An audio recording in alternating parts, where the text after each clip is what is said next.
Une piste à présent pour tenter de réduire notre production de déchets ménagers, la redevance incitative. Le principe est simple, moins on produit de déchets et moins on paie. Ce système tend à se généraliser avec plus ou moins de succès, comme nous l'expliquent Sylvaine Saliou et Christophe Rousseau. Les poubelles sont de sortie ces jours de collecte.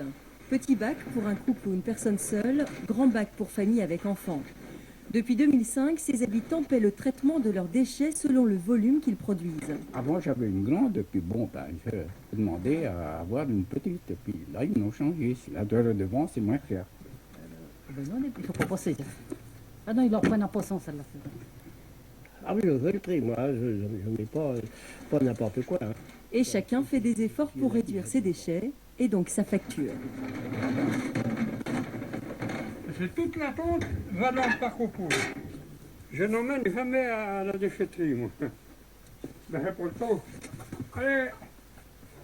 Voilà, vous mourrez, chaude vite dessus, là. On est passé de 256 kg par habitant en 2005 à 154 kg actuellement. Donc on observe 100 kg en fait, de réduction en 10 ans, donc c'est pas négligeable. Je pense que c'est aussi pour ça que qu'on peut dire que ça fonctionne bien chez nous. La redevance incitative n'est pas une réussite partout. Dans le sud du Morbihan, sa mise en place a fait couler beaucoup d'encre et a finalement viré au fiasco. Rien n'a fonctionné. Ni la facturation, ni le matériel inadapté à cette zone très touristique. Des conteneurs à clé avaient été prévus pour les résidences secondaires. Ce matériel à clé, tout d'abord, certains n'étaient pas équipés, n'avaient pas retiré leurs clés, ne pouvaient pas utiliser les conteneurs, donc ils déposaient leurs sacs au sol. Et très rapidement, on a constaté que les bacs ne permettaient pas d'optimiser le remplissage. Pour certains, les factures avaient doublé. Plus de 1000 ont été annulées par le tribunal de Vannes. Et après 4 ans de galère, la redevance a été abandonnée aux grandes dames du collectif qui avait saisi la justice. On était tout à fait pour une redevance incitative et c'est une chose qu'on a défendue jusqu'au bout, y compris quand la communauté de communes a voulu passer à la taxe. Parce que là, on tombe dans un système où les habitants payent en fonction de la valeur locative de leur maison. Quel est le rapport avec la production des ordures ménagères? C'est complètement aberrant. La mise en place de la redevance incitative ne s'improvise pas. Elle doit récompenser les bons élèves économes en déchets. Sinon, ce principe du pollueur-payeur est voué à l'échec. Et pour aller plus loin sur ce sujet, nous recevons Sylvaine Saliou, c'est le plus de l'actu.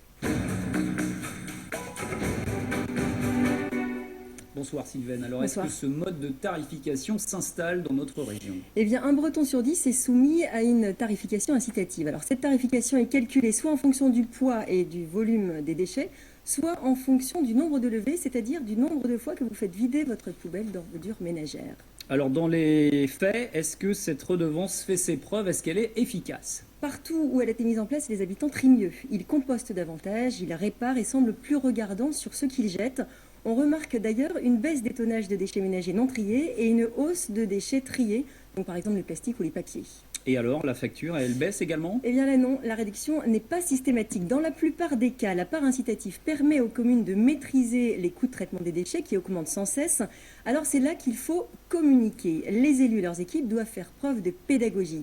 Car beaucoup de gens ne savent pas à quoi correspond leur facture et ne comprennent pas pourquoi elle continue d'augmenter alors qu'ils trient de mieux en mieux.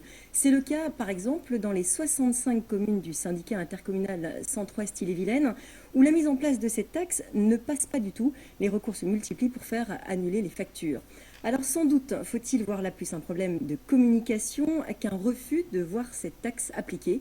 Toutes ces questions seront abordées par Stéphanie Labrousse et ses invités dimanche prochain dans l'émission HD l'heure du débat. Rendez-vous à 11h. Eh bien, le rendez-vous est pris pour dimanche. Merci Sylvaine.